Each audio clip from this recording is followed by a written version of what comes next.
Hello guys, మరొక్కసారి నా చిన్న ప్రపంచం ఛానల్కి వెల్కమ్.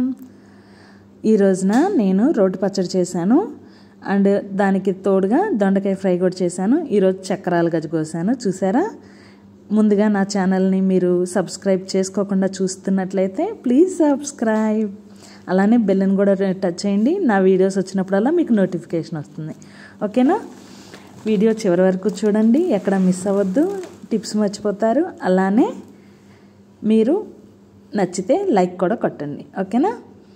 రోటి పచ్చళ్ళలో చేస్తూ ఉంటే నేను ఏం చేశానంటే ఈరోజు మినపప్పు వేసి చేశాను. అమ్మ చేస్తారు ఇలాగా, అందుకని చెప్పేసి అమ్మ దగ్గర నేర్చుకున్నాను. ఇలా మినపప్పు వేసినప్పుడు పచ్చిమిర్చి మాత్రమే వేపుతాను అన్నమాట. పచ్చిమిర్చి విడిగా వేపేసి తీసేసి తర్వాత టమాటోలు కొద్దిగా చింతపండు వేసి వేపుకుంటాను. నేను అసలుకే హడావిడి కంగారుగా ఉన్నా అంటే మా వారు ఈ టైంలోనే దొండకాయలు తీసుకొచ్చారు. ఆ దొండకాయలు కట్ చేయడం కానీ మనకు వేగడం కానీ చాలా టైం పడుతుంది కదా. ఒక పక్కన క్యారేజ్ టైం అయిపోతుంది, వీడియో తీస్తున్నాను, చాలా హడావిడి అయిపోయింది. అందుకని చెప్పేసి జస్ట్ దొండకాయ వేపుడు చిన్న క్లిప్ మాత్రమే దొరికింది, అది అయిపోయింది. తర్వాత నేను ఈ పచ్చడి కూడా చేసేసాను. కానీ ఇది ఒకసారి మీరు ట్రై చేయండి.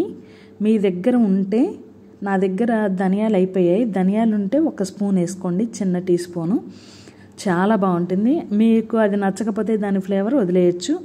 మినప్పప్పు వేసి ఒకసారి ఇలా పచ్చడి చేసి చూడండి, చాలా రుచిగా ఉంటుంది. మళ్ళీ మళ్ళీ మీరు ఇదే చేసుకుంటారు, అంత రుచిగా ఉంటుంది. ఇది నాకు చాలా ఇష్టం. మా అమ్మ చేస్తే నేను ఇలాగా మామూలుగా పచ్చట్లో వేసినట్టు వెల్లుల్లి, ఉప్పు, జీలకర్ర వేసి మిక్సీ కొట్టాను ఫస్ట్.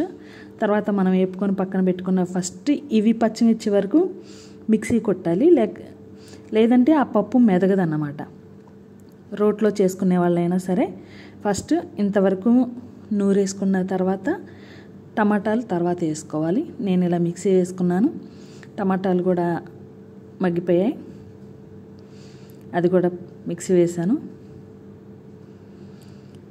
కరెక్ట్గా కారం సరిపోయిందండి, అంటే ఎక్కువ లేదు అలానే తక్కువ లేదు, చాలా పర్ఫెక్ట్గా ఉంది కారం. అంటే మేము కొంచెం కారం ఎక్కువ తింటాం, మాకు సరిపోయింది.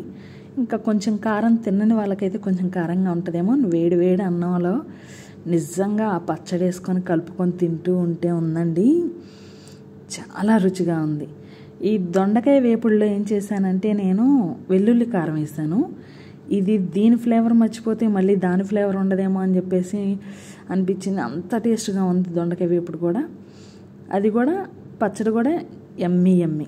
వేడివేడి అన్నంలో ఆ పచ్చడి కలుపుకొని నెయ్యి వేసుకొని తింటూ ఉంటే ఉంటుంది ఆ స్మెల్, ఆ టేస్ట్, అది మర్చిపోలేమండి, చాలా బాగుంటుంది.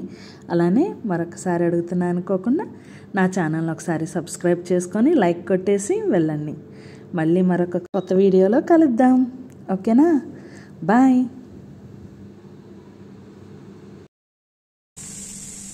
మాకు సరిపోతుంది. అద్భుత.